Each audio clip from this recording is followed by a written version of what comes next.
Today we're going to be talking about the subject of marketing in the area of coaching. Startup Magazine calls coaching the #1 home-based profession. What's that saying? That for home businesses. And can coaching be a home business? Yeah. Because why? You do it mostly over the telephone, don't you? You don't have to have an office. You don't have to have those things. It can all be in your own home. And it's growing so fast, it's the #2 growth industry right now. What is the challenge? Now we're going to be talking about, we're going to be using a book here and getting some information from it. Just give you my references. The Business and Practice of Coaching by Lynn Grudowski and Wendy Allen. Here is the track record of coaching. There are probably 30,000 coaches worldwide. The reality is, only about 10% of those coaches make over $100,000, and 70% are not making a living from their coaching. That doesn't sound very good, but that's why we're giving you this class. Because if you learn the right things and you set yourself up right, this can be a very viable profession, and you can even run out of your own home and you can make a living off of it. And of course, later on, we're going to talk about home this all down to Bible-based coaching and coaching in the church and so on. It's going to be a little bit different from the overall picture of coaching that I'm going to start with here. Why is getting established in the coaching business hard? The first reason is you're selling an unfamiliar service and you need to convince people they need it. Do you think it would be hard to try and sell refrigerators to Eskimos? Well, not if you can explain to them that during the summer and all their stuff melts and rots. If they had a refrigerator during the summer, they could keep their stuff frozen for many years instead of just have to, kill animals every summer, right? So you're going to have to somehow help people understand that they need this thing called coaching. You might not understand it, but you know why there's such a big buzz on coaching? Because the International Coaching Federation hired a company to go out and put thousands upon thousands of stories in papers and stuff all over the United States to let people know about coaching. Now, why would they do that? Because the majority of people know nothing about coaching. In fact, some people I've talked to, even after I announced it in the church we're going to do stuff on coaching, they thought I was talking about athletic coaching. Yeah, because I just didn't hear coach. Coach is athletics, right? We're going to teach a bunch of people to be athletic coaches in this class, right? That's the way it goes. Selling improvement and achievement services are harder to do. Because, well, I'm doing okay. I don't really need that, right? You got to tell them, you got to prove to them that this is a viable service that's going to increase. Statistics actually say the benefits of coaching, you get about 6 times the benefit for the cost. That's what most companies have found out and done research on this. So this is valid, but you're going to have to convince people that it is valid. You must be articulate to demonstrate the value of coaching. People are not just going to go out there and just say, "Oh, are you a coach? I was looking for a coach." Clients have to pay out of their pocket. There's no insurance, right? And so they expect fast results. Okay, I had my first session with you. Did I make my million yet? Oh, what's wrong? You must not be giving me the right stuff, right? So those are the reasons that this is sort of a struggle. Another reason is there are an awful lot of people that have come into the field. You might be a good therapist, or you might be a good coach, but you're not a very good entrepreneur. This is a small business. This is getting started. The small businesses have a problem getting started. So guess what? It's the same thing. Now, so we have to really look at this today. So the first thing we're going to look at is sort of a strategic model of coaching. Because what are you going to have to do? You're going to have to find your niche, your place, your clients in this. Because otherwise you are competing against 30,000 other coaches that are trying to do exactly the same thing you're doing, right? So the first step of this whole thing is what's called positioning. Positioning says you've got to understand the coaching field and what is currently going on in the coaching field, and position yourself in such a way that you take advantage of the new trends or what is happening in the coaching field. So here are some statistics and things about the coaching field, again from the International Coaching Federation, and a study that they did. Of the people that are in the market of the way of coaching, these are some of the information. 70% have prior business or consulting experience. In fact, they explain how coaching really got started. During the downturn in economics, you had all these consultants out there, and they didn't have any work. So what did they do? They reinvented themselves. Now in the biblical world, we know that isn't true. God has been doing this forever, right? But they found this particular way of doing things. 44% have a college degree. 70% have graduated from a coaching training program of some sort. 70% have a coach or a mentor, somebody that is coaching them to start their coaching business. 70% are self-employed or sole practitioners. That's more of a home business type of thing. 70% earn less than $50,000 a year right now. 37% earn less than $10,000 a year. What does that tell you? There are quite a few people that went out there that are doing this as a part-time thing, and it really hasn't taken off for them very much. And that's over a third. Most small businesses take 3 years to show profit. What does that tell you? Don't get any big ideas that you're going to just jump off and this is going to make $1 million right in the first year. 40% target businesses, professionals, entrepreneurs, and executives. Why do you think that's the case? That's where the money is, right? So if you get into that particular market, is it going to be harder? 20% target non-working market, such as college students, stay-at-home moms, and retirees. Why would you target that group? Because it hasn't been targeted that much. And how about kids coming out of college? Do they need a profession? They need that. They're targeting the beginning type of thing when people want to try and get something going here. 68% carry no liability insurance. Would it be a good idea to have liability insurance? Probably just not as bad as counseling, because the expectations aren't as high.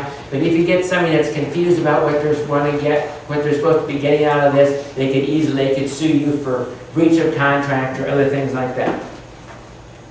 Coaching is moving full circle back to in-house status, training middle and senior managers as coaches. So in the past, they've been going out of the businesses to bring people in to coach the people in the businesses, right? Well, guess what they figured out? They can go a whole lot faster, do a whole lot more for their company, to just take all their middle managers and send them all to coaching school.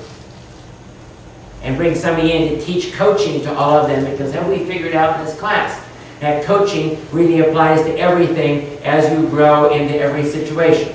So a lot of major, Fortune 500 companies are now training almost all their people as coaches to mentor the people under them. What's that going to do to the coaching profession, the business coaching? You're not going to have a lot of people going out looking for outside coaches to come in unless you already have a reputation, right?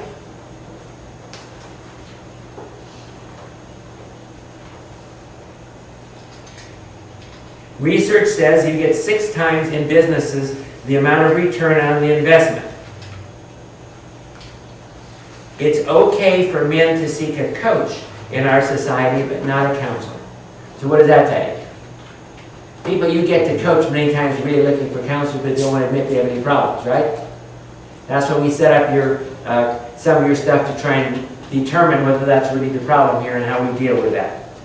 And 44% of small businesses fail in the first 3 years. So is this an important lecture for you if you seriously want to get into coaching? You see the statistics. Okay? That's the first thing. You've got to understand that picture out there of what's going on. Then what you need to do is you have to differentiate. What does that mean? Find how you're going to see this thing different, how you're going to do different things so you're not just one of the 30,000 coaches that are lost in the woodwork. Here's some questions for you to ask yourself that will help you determine where you should fit in the overall coaching market. What are my previous work and life experiences that qualify me?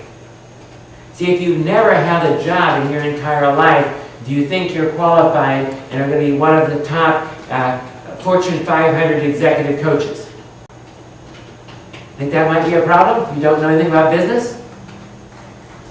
That would say that's not your area unless you go out and get some training in that particular area and get some experience. Because most coaches coach in what areas? Of their own experience. Where they know something, where they know more than the person they're coaching. That is useful. Not absolutely necessary. You can help people along even if you don't know the area, but the people that are going to take off and be sought after are the ones that have all the experience, aren't they? Where have I achieved excellence in my life? Because if I've achieved excellence there, then that's an area I can coach you into.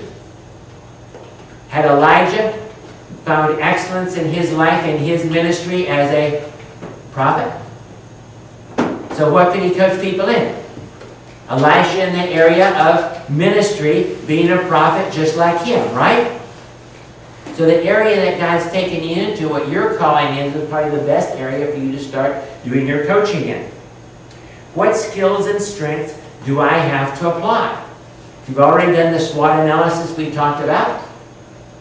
Where are you going to do the best? In areas of your experience, in areas of your expertise, in areas where you have certain skills where you might be better at than some other people in that particular area. What am I passionate about? What does this all sound like to you, the questions I just asked? Evaluation. Finding your dream, yeah, back in evaluation, isn't it? So guess what? The idea is, remember our mission statement we had? What was one of the critical things in our mission statement?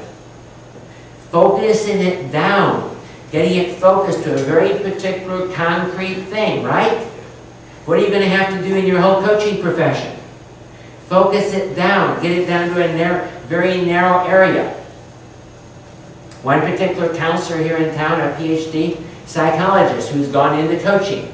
His area is working with companies, family companies that are over $3 million that are trying to pass on the company to members of the family without dividing the family and causing problems. That's his entire thing he coaches.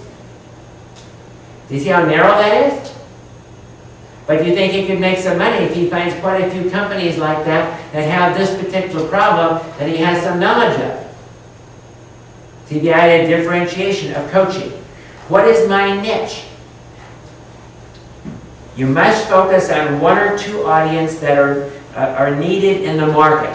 What if I pick a niche that isn't really needed? Nothing's going to happen, is it? So this is need-driven. Currently, the way things are going, what is the real need? Now, what do we believe? We believe the need is in the church. So do you see, we almost have our own niche here called Bible-based coaching. That's really relies directly in the church. We'll put that all together here more to the end of this lecture. Segment your market. What does that mean? Who are your coaching clients and where can you find them? Define the ideal client. See, if you've had personal experiences and personal things, what is this guy struggling with? What is this woman struggling with? What is the area of the market that they're struggling with? And where do I find those particular clients? Do they read this particular newspaper? Do I get them on Christian TV? Where would I advertise to focus in and just get the clients that I'm looking for? And how much money do they make? And what kind of jobs do they hold? And what kind of situations are they in? Is my prime coaching, is it to go to the churches and find pastors that are interested in this and then focus on their churches? If you do Bible-based coaching, where do we know most Bible-based people going to want Bible-based coaching are going to be? Sure. In the Christian market, right? So the Christian newspapers, the Christian radio stations, the Christian churches, and so on and so forth. And what kind of people are you looking for? You're looking for people that are probably going to be interested in ministry coaching, right? That are looking to fulfill themselves, find their calling in God. And where are we going to find those kind of people? Maybe in Bible colleges, huh? Maybe in counseling programs. Maybe in support groups. But primarily in the overall Christians. That narrows everything down, and now we find what kind of a client we're looking at. You get the idea? The next thing is entrepreneurship. You're going to have to realize that you can be the best coach in the world, but if you can't sell what you have, you're not going to have any clients, right? So you're going to have to start thinking like an entrepreneur, and that means you're going to have to build a business. You have to develop a mindset for business growth and the development of a relational network. Businesses know other businesses. They link up with other businesses. They have contracts with other businesses that draw in people to their business. Business decisions must be made as to structure and direction. Here's your three choices. You might already be doing something. See, like we have here we have a counseling center, right? You can integrate into the current business. In our particular case, we just added coaching to our counseling. We already had the business structure, already had everything, so we can just say another service we're adding is coaching. Another would be diversify the current business. We could have taken it and said, okay, we're going to have this, we're going to diversify it, and we'll have a second branch that just deals with coaching over here. And finally, you can reorient your entire career. You can say, no, I was a counselor, I'm now going to be a coach. When I was at my daughter's graduation, she got her master's degree, one of her girlfriends in the same psychology program I was talking to, and one was had a PsyD in psychology, another thing was a marriage and family therapist. They both quit counseling, and they were now full-time coaches. So do you see, they chose from one career, went to another career, using a lot of the same stuff. Business identity. You need to choose the purpose and get a mission statement. See, a lot of this stuff sounds like coaching yourself, right? But you don't make a very good coach. That's why it's always recommended you find somebody to coach you and establish a coaching business that is already established. And you have to decide how you're going to be structured. So you're going to be a limited corporation, LLC, LLP, that's a limited partnership, a corporation, or a sole proprietorship. There are different reasons for going these different directions, but if you're going to be a secular business, now what are we probably going to recommend to you?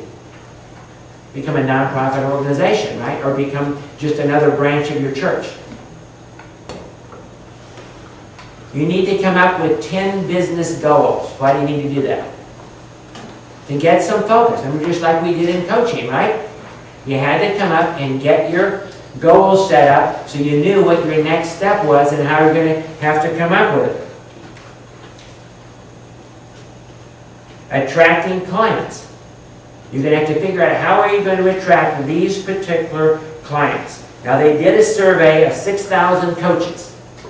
And this is how those 6,000 coaches in priority order attracted their clients. These are the most effective methods that they used, just to give you an overall picture. The first thing was networking, getting referrals from existing and past clients. They got most of their clients that way. Then referrals from other professionals. One of the ways we do in counseling, like in drug alcohol, our drug alcohol people were contacting lawyers. Why would they want to talk to lawyers? Well, who deals with a whole lot of people in the area of drug and alcohol? How about people with DUIs? Do you think they need someone to give them some counseling in the area of drug and alcohol? See, the idea, if you find the right people that have the clients you want, you can draw them in, and you get a connection there. Giving paid seminars, presentations, and workshops. That's number 3. Number 4, offering a free coaching session. If the people see and they meet, wow, I think this could really work, by demonstrating what coaching does. Networking with local organizations. Most coaches have contacts with the IFC, with the different organizations. I mentioned to you the Christian Coaching Foundation, where you can become a member and they will tend to send you clients and other things like that. Writing or publishing a book or a newsletter. Giving free talks. Going to churches and just talking about coaching. I did this last summer. Having a website. Almost all coaches have websites. What do you think? So people will get and see what you're all about. You don't have to give them all the information. You can say, hey, I'm a coach. I think I can really help you. Here, check out my website. And of course, you think it needs to be a pretty good website. Because they're going to judge you based on that website. One of the things you're going to have to, though, reconcile and really work on is the idea of profit versus service, or profit versus ministry. Why do you think so many coaches are struggling on the money end of this? I just want to help people, right? See, here's the rule. Find out what God called you to do. Find out how you can support yourself on it, and then do it. Because if you can't support yourself on it, what's going to happen? It's either going to be a part-time ministry, you're not going to be able to put your efforts into it and really make it into everything it's going to be if you can't pay for it. So you're going to have to realize that you are worth something. You're going to have to set how much money you're really worth, and it has to be enough that you can do it full-time if you want to be a full-time coach. If you just want to be part-time, that's fine. Get yourself a good job, do that in part-time, and build it up until you can go full-time. Safe business practices. Here are some things to really avoid and watch out for. First thing is, don't overpromise the results. You can really get yourself in a mess, because how are people going to feel if you tell them, I'll have you making $100,000 in the first year, and they make 10? How are they going to feel? Not very happy to you, right? Don't take multiple roles. Don't try and be everything to everybody. Find your own particular area and hold to that particular thing. Document your coaching sessions. It protects you, and then you also can go back and look at it. Maintain ethical standards. If you're unethical in any business, is it going to work in the long run? No, you're doing yourself in. Be careful asking for endorsements. Sometimes you can drive people away. Well, I've been coaching for 3 weeks now. Will you give me an endorsement? I can put it on my website. Have a good coaching agreement. That's why we used and modified the IFC coaching agreement for you. So we wanted to make sure it's legal and has all the right things set in it to protect you. Maintain confidentiality. So to see the big picture. That's the big picture of coaching from a secular point of view. Now let's take it, and let's take the thing and let's hone it a lot more down to Bible-based coaching and get you some concrete things that you can do.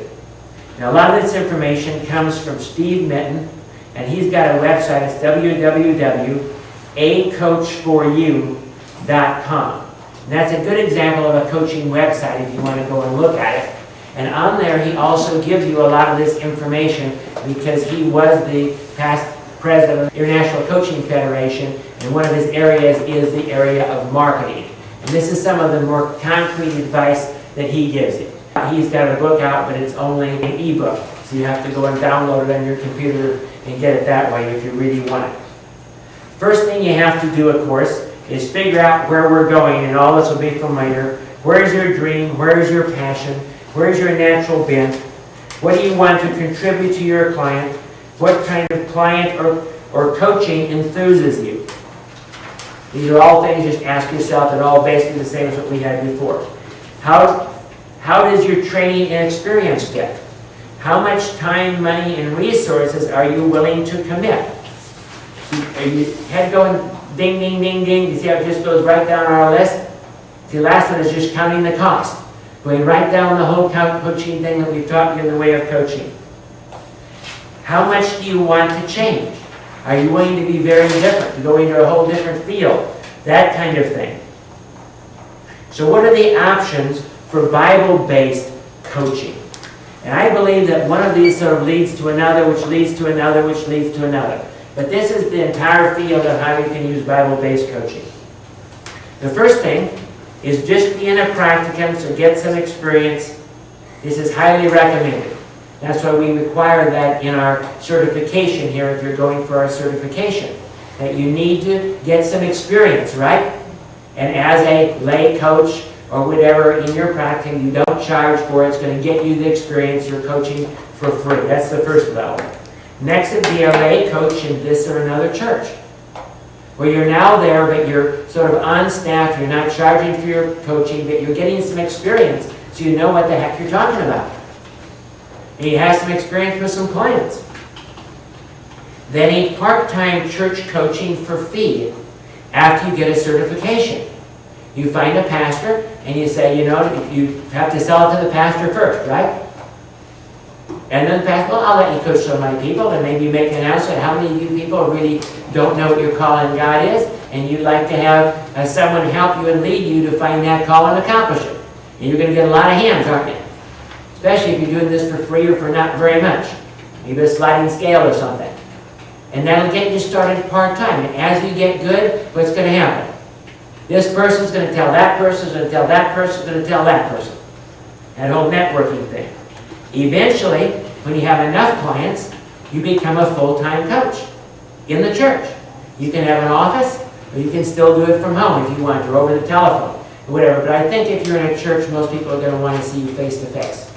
Or spend time with you, go out to eat, or all that kind of thing you can do to make it a lot more fun and interesting.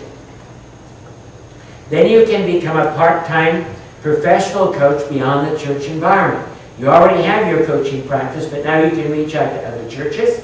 You can reach out on the internet. You can reach out to other places. But now you have on your website what? A whole bunch of endorsements from people that you coach that say you're the greatest thing that ever walked on the face of the earth. Hopefully they give the credit to God instead of to you. But and then you can probably go international. How do you do that? You simply, because you're advertising on the website, you get a position and you get some search engine optimization and other stuff like this. People start finding you all over the world and they give you a chance and you can spread out to all these different things. Those are all the possibilities, do you see? But again, you're going to have to get your niche, you have to narrow your field, get down where you're particularly good at a very particular area. Like there's some coaches out there that work primarily with just Christian organizations or just with Christian churches. You can go in if you have pastoral experience and go into a church and help a church that's floundering, help the pastor turn it around and make it a flourishing church. That would be a whole niche, wouldn't it?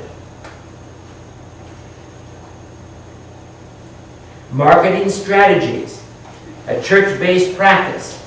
Market to the pastors, especially your pastor first. If you can't sell your own pastor, you think we have a problem. The need, discipleship in the Bible, in-reach, outreach, evangelism. Those are the things the pastor's looking for, right? How can he either use coaching or how can you raise up people in his church to help more of them participate in the church to find their calling? How do you fit into the flock? Does he need a sheepdog? Provide training. You can provide lay coaching training in the church, professional coaching training. You can use our program and take it to them and train people in the church so they have 20 coaches if it's a large church. Then you have a whole coaching ministry in that church. Develop a career. You could be a supervisor of coaches. You could be a trainer of coaches. Once you get it down, then you can take it and expand it into the church. And you can give presentations in the church on Bible-based teaching, spiritual gifts assessments, class topics, classes like this.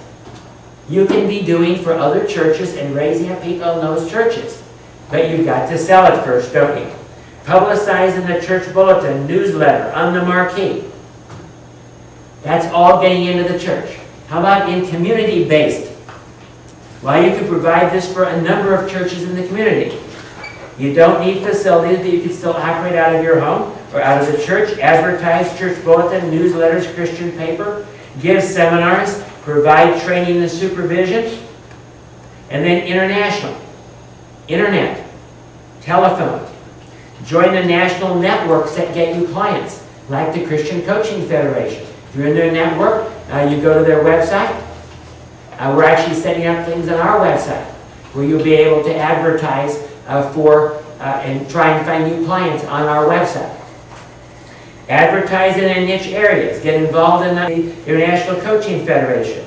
Get professional coaching to develop your ministry. So it's not just only Bible-based, it's now more broad-based to some other areas. Get additional training or secular certification, or a combination of all of that.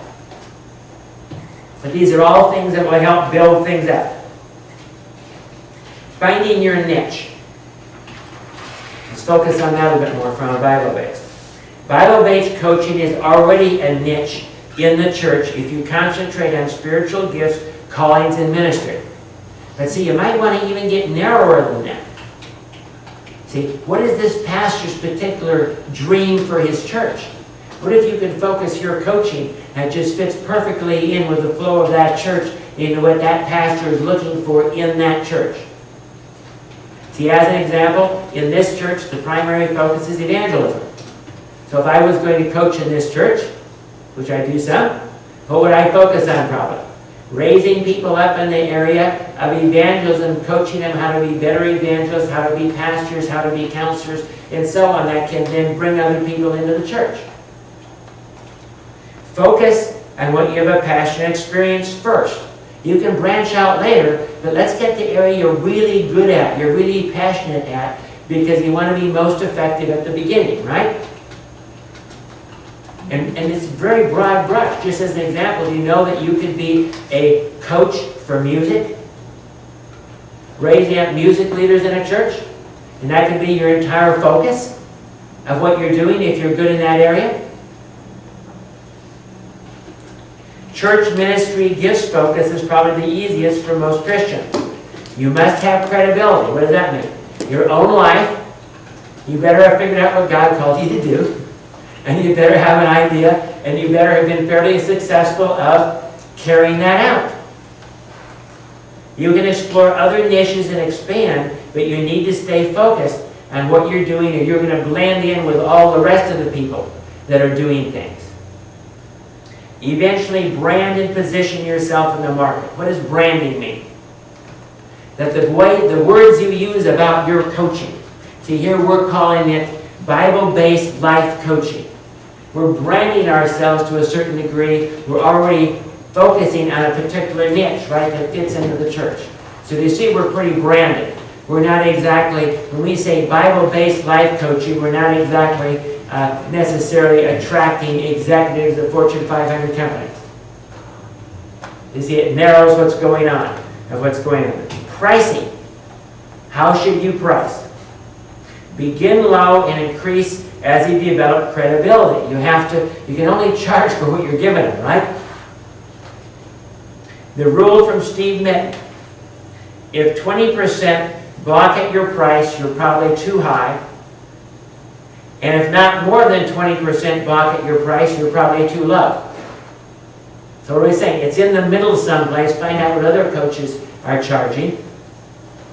Consider a sliding scale and raise the floor. Some coaching books suggest you don't have a sliding scale at all. Okay? We think, at least starting out in your ministry, that's the easiest way to move it up. Do you see what I'm saying? I'll do a sliding scale, so I have some people paying me quite a bit and some people paying me less, but I'll put a bottom on that. I mean, my first bottom is $10 a session, and then I go up to 20, 30, 40, 50, and so on as I get more credibility, but I'm still on the sliding scale. Compare prices with other coaches in the area. Eventually, you'll have to support yourself in what you charge.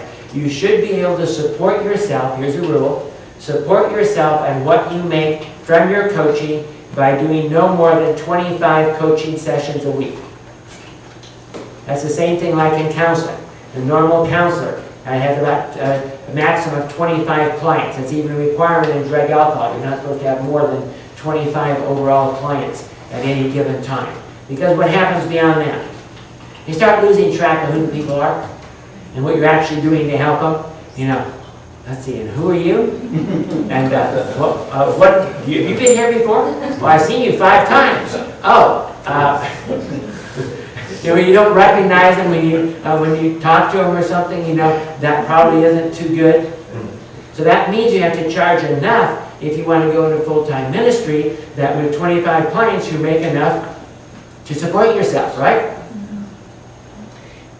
Be realistic, targeting employed adults 30 to 60 years old who make around $60,000. That's what Steve Minton suggests. Why do you not target adults who make between $10,000 and $20,000 a year? You're probably not going to have the money to really pay you or help you. You can have some of those. That's the idea of the sliding scale. You see what I'm saying? But you need some people making 100 or, you know, some good money too to help you balance this out. Because if you can't support yourself on your ministry, it's going no place, right? Or at least get something from it. Here are some ideas. Beginning a successful paid practice. It's like a business starting in counseling. First, the vision. What is God calling you to do? If God isn't calling you to do this, don't do it, okay? Because you're going to be miserable and it's not going to work out for you. But if God is calling you to do it, no matter what the situation, do it because He will provide, won't He? It might be a struggle, you might go through something, but He will provide and He will put it together for you. Is this your idea or His? Guidance is the key. Ask Him what He wants, ask Him what He's doing and how you can fit in with what He is doing. If you totally focus it on yourself, you're totally selfish, this isn't just going to work. Get help from those with experience, books, websites, do your homework, do the stuff you need to do. If you're really serious about making this a full-time business, you can get one of the books on that particular area in business, on developing a coaching business. Get a coach to coach you that already has that. Begin small and let it grow as God directs. Don't get your big head that you think that you're going to have, in 1 year, you're going to have this great, wonderful, big coaching business and making 6 figures. No, let God grow. See, is it okay if you get into this and all God really wants is you to be a part-time coach and help several people that He directs to you? Is that okay with you? If it's not, you got a problem. Because why are we doing this? Are we doing this for us or are we doing this for God? Hopefully we're doing it for God. Start by giving coaching away to those you already know, but not to close friends and family. Expect to give away at the beginning 2 to 3 good coaching experiences for every paid client you get. You're going to start out building, and then as you get those, they're going to refer you to somebody interested enough they're willing to pay for it. Develop a sales pitch about the need for coaching and its benefits. PowerPoint is a good type of presentation for pastors and professionals. They call it the elevator speech. You need to be passionate enough that you can just, hey, you're going to coach you. How about Bible-based language? Let me tell you about Bible-based life coaching. You need to get into that. You need to know that. Contact strategies. What works for you? The church mailing list, if they'll let you do it. The church newsletter. Just put an article in there. And now people will read that they might be interested. Here's a list of a whole bunch of different areas you can look at. The phone list, email, networks, referrals, Christian publications, networking with other coaches, networking with people who know people in the areas that might need coaching, like pastors, schools, placement organizations, financial ministries, counselors, churches, groups, classes, websites, speaking. A lot of this is the same as the IFC, just more focused on the Bible type of thing. Writing articles and columns, advertising campaigns, and radio periodicals. It builds over time. Success spreads. The main thing is make sure that you really help the people you start with, right? Because if you really do, they'll tell somebody else, and this whole thing builds over a period of time. What are reasons that coaches fail?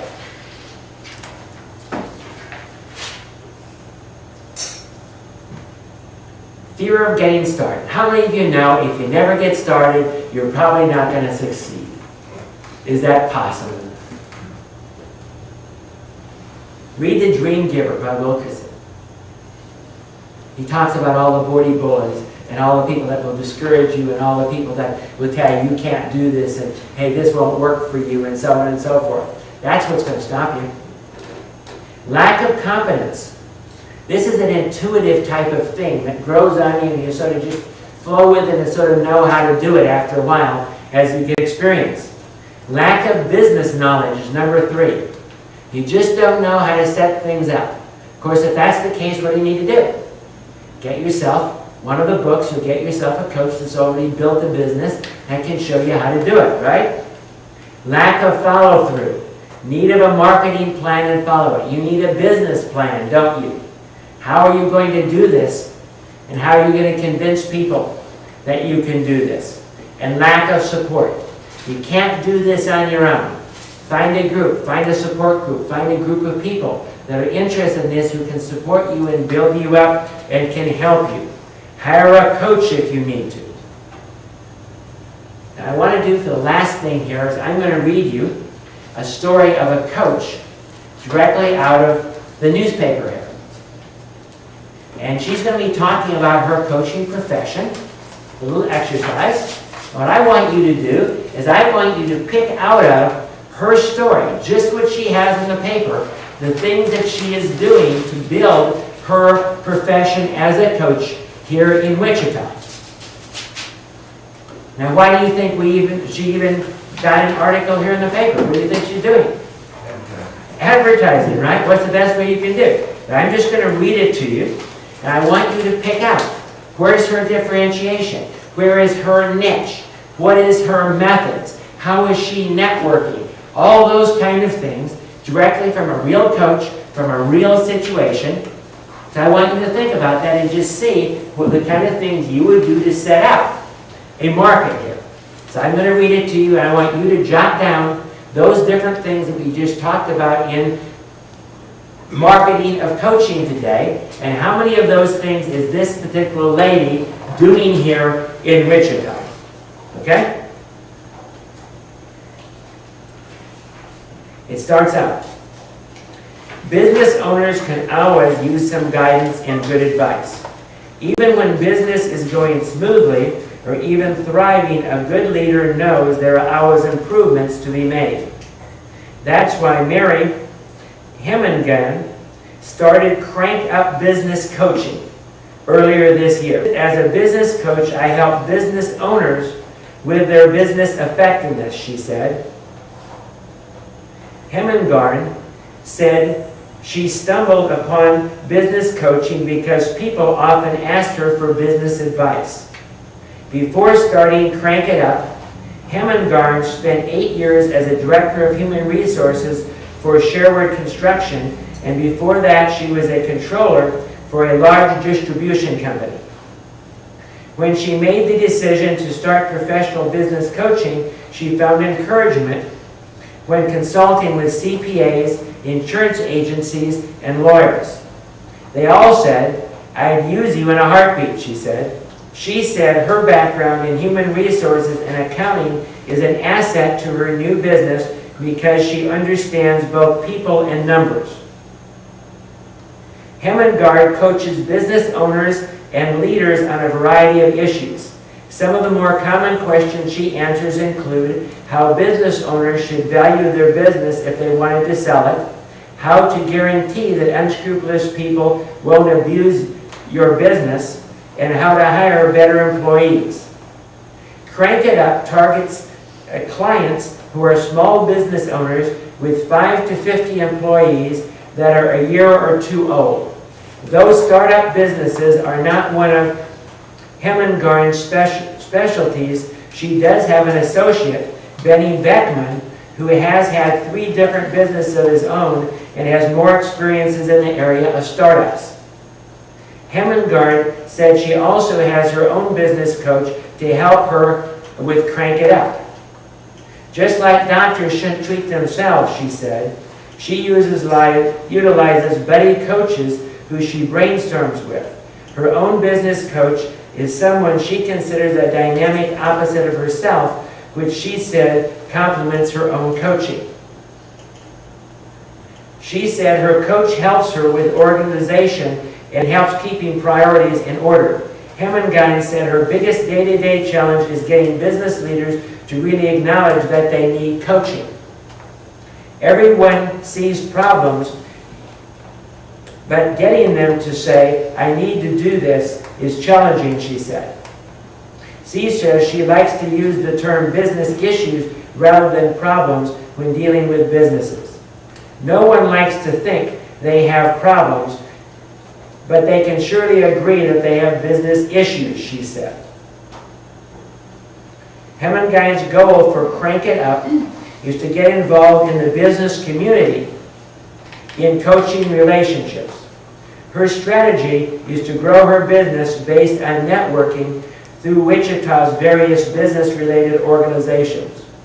Crank It Up business is available by appointment and is priced on a monthly basis or hourly business rate. And that's the end of the story. Now let's go through that. And what are the things that you identified? What are the things that you see that she is doing that came out of the lecture that we just talked about? What is her business niche and how narrow is it? Small startup businesses. No, not startup businesses. It was businesses that are 1 to 2 years old that have more than 5 employees.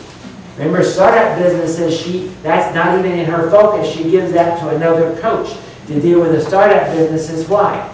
Because she doesn't have a lot of experience starting new businesses, and the other guy does. But she's networked with another coach, and I'm sure what does he probably do? Give her the ones that come to him that maybe are farther along. She's being coached herself, isn't she? Does she have a good title? See, Crank It Up. Does that sort of hit you if you're in business? Yeah. What do you want to do? Crank it up, right? You want to get things going more. Does she network? Yeah. Yes. With people all over the place, and what's her whole goal in Wichita? Get known more and network with what? Businesses and business organizations, because that's where her clients are. What would her ideal client be? She already said, a business that has at least 5 to 25 employees, and so on. And somebody that wants to do something with their business. She got the article in the paper, so is she advertising? Is she putting things together? Does she have the right background for the job? Yes. See, she's focusing on the particular things that she knows. Yeah, she was in human resources. Yeah, in human resources, so she's working primarily, she said, picking the right employees. What does a human resource person do? Pick the right employees. So do you see how she went from sort of a consulting into this particular thing? So now what would we do in the area of Bible-based coaching? You see, you're going to have to narrow down your area in Bible-based coaching. You're going to have to pick the particular type of churches, or the particular type of pastors, or the particular thing you want to do in the church, and narrow it down and find your niche and get some experience. See the idea how this all comes together? In a way, it's coaching yourself, but we recommend you have someone to coach you so that an objective look at what's going on and that kind of thing. You don't just run out there and try to do it. And we will help you to try and put those things together if you feel to be coached. We're hoping that some of you are going to see that this is the call in your life to actually do some coaching. Part-time, full-time, or even become an international coach. We're hoping you'll put this stuff all together and take this, and this will be the fulcrum, the point for you to, the jumping off point for you to get started in a ministry, getting focused on what God's called you to do, and actually accomplish that and do something significant in the kingdom of God. And if that's coaching, we want to help you with that. So what have we done in this class, in this overall course? First, we started out and we went to the Bible and we developed a whole coaching method. And we talked about coaching skills, and we've showed you all the different types of coaching directly from the Bible. We pretty much taught you a particular coaching niche, a particular area of coaching, but we believe it's the most important one because it's what will affect the kingdom of God and will have the biggest impact to helping the kingdom of God. We believe there's a tremendous need out there, and that's why we're training you to go with this. But even if you don't feel called particularly in that area, you can use coaching with your kids, with your ministry, with your pastorate, with your music ministry, with your whatever it is. There's a need for learning how to do this kind of thing, or really listening and guiding people along and discipling them and help them become everything they can be. We believe this is a huge area of need in the kingdom of God, and we're hoping that some of you are going to rise up to do something about that. Let's pray. Dear God, I pray right now for each person here. Lord, that you would pick out the right ones. You'd put your finger upon them. They would know it is their call, Lord, to get a hold of what you're doing, Lord, in this area, to minister in the kingdom of God, to touch people, to raise up people, to disciple the next generation, to become all that you want them to be. And Lord, we give you all the glory and the honor in Jesus' name. Amen. Jesus is the answer for the world today. Above him there's no other, 'cause Jesus is the way.